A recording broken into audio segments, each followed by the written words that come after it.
یہاں پر مجھے ایک بات یاد آتی ہے، بہت خوبصورت سی بات ہے اور بہت خوبصورت سا واقعہ بھی ہے۔ بالخصوص میں اپنے جوانوں کی نظر کرنا چاہتا ہوں، اس لیے کہ جو لوگ ہم سے پہلے کی پیڑھی میں گزر چکے، یعنی جو لوگ بڑھاپے کو پہنچ چکے، انہوں نے اپنے بڑوں کو کہیں نہ کہیں اللہ کی راہ میں خرچ کرتے دیکھا، تو وہ لوگ فراخ دل ہیں اور وہ کہیں نہ کہیں حصہ لیتے ہیں۔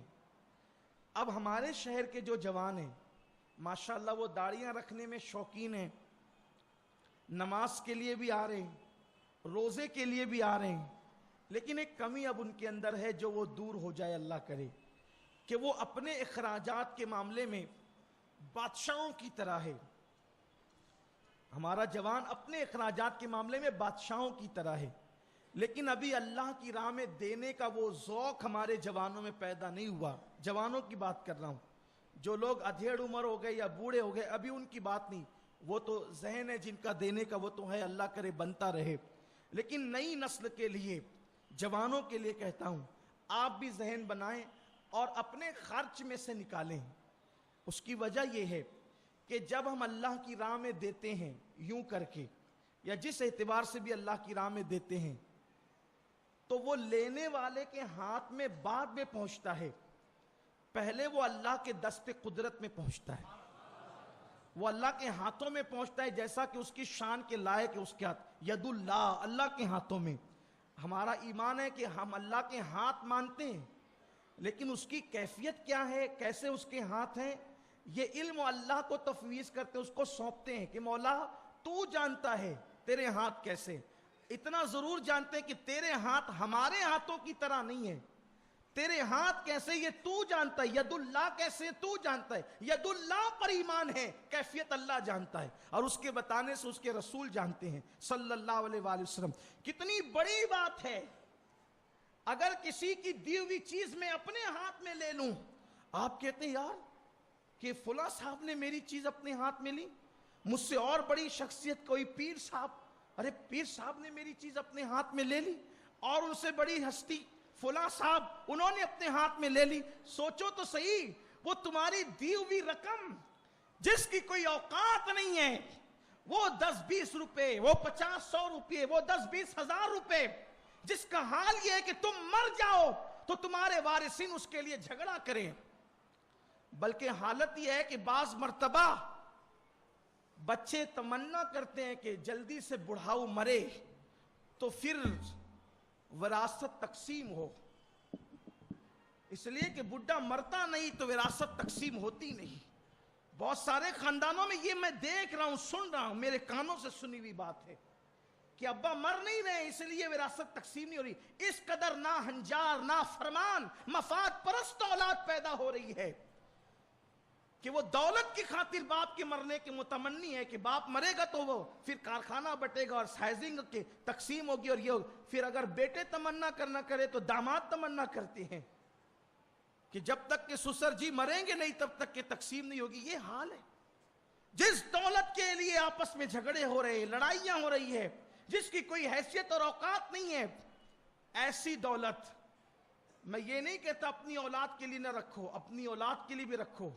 حضور علیہ السلام کی حدیث پاک ہے، ایک صحابیہ کا یا رسول اللہ پورا مال اللہ کی راہ میں دینے کا ارادہ ہے، فرمایا نہ تجھے اجازت نہیں ہے، اس لیے کہ تم اپنا پورا مال اللہ کی راہ میں دے دو اور تمہارے بچے بھیک مانگے محتاج ہو جائیں، اسلام اس کی اجازت نہیں دیتا، بلکہ تمہیں اپنی اولاد کے لیے اتنا کر کے اور رکھ کے جانا چاہیے کہ تمہارے بعد تمہاری اولاد محتاج نہ ہو، یہ بھی نیکی ہے۔ لیکن آپ سے یہ کہنا چاہتا ہوں سب انہی کے لیے رکھ چھوڑیں، سب رشتہ داروں کے لیے رکھ چھوڑیں، اور جو سب سے بڑا رشتہ دار ہے، میرے جملے پہ غور کریں، جن کے رشتے ٹوٹ جانے ہیں ان کے لیے اتنی محنت ہے، اور ہمارا سب سے بڑا رشتہ کس سے ہے؟ یہاں رشتہ دار سے مراد سب سے بڑا رشتہ کس سے ہے؟ اللہ تبارک و تعالیٰ نے رشتے کا اظہار کیا اور عالم ارواح میں ہم سے فرمایا الستُ بربکم، کیا میں تمہارا رب نہیں ہوں؟ تو سب نے کہا تھا بلا، بے شک تو ہمارا رب ہے۔ آپ مجھے بتائیں کیا کسی سے رشتہ اتنا پرانا بھی ہے جتنا اللہ سے رشتہ پرانا ہے؟ تو سارے رشتوں کے لیے پیسے ہیں. جس نے سب کچھ عطا کیا وہ رب کے لیے کچھ نہیں, اس اللہ کے لیے کچھ نہیں.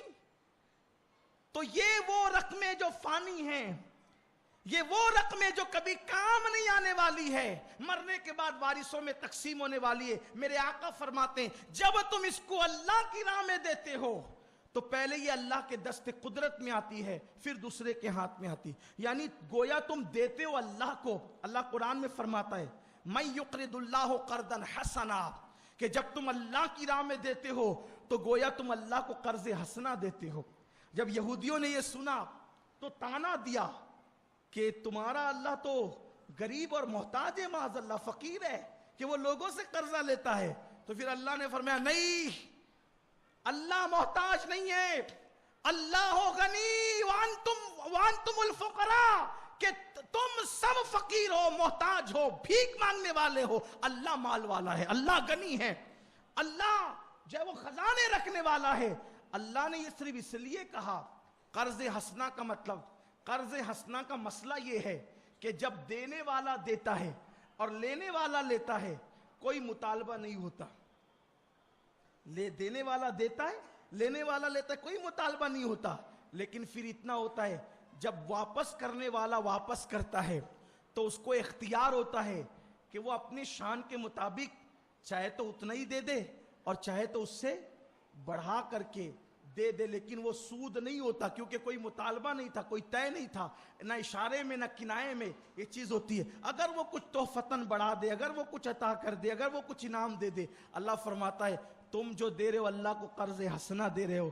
آج تم دو گے اپنی طاقت کے مطابق, جب اللہ لوٹائے گا تو اپنی شان کے مطابق لوٹائے گا.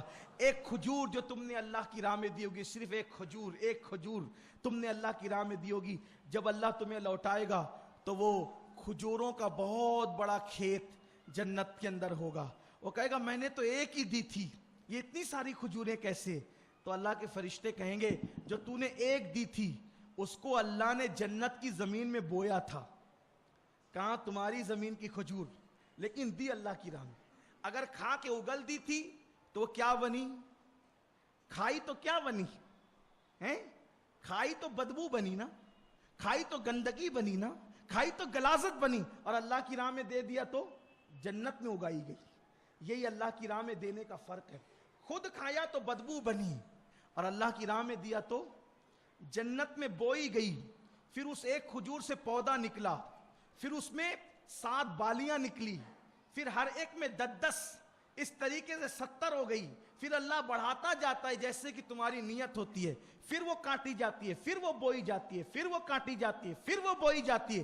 قیامت تک یہ سلسلہ چلتا رہے گا. اور جب تم جاؤ گے, ہم جائیں گے انشاءاللہ, اللہ فرمائے گا یہ تو نے ایک کھجور دیا تھا, یہ اس کو ہم نے پرورش کی, ایسے اس کو پالا جیسے تو اپنے بچڑے کو پالتا ہے. تو میں وہ بات عرض کرنے چلا تھا کہ اللہ کی راہ میں دینے کی بڑی شان ہے. اور پھر وہ بھی مسجد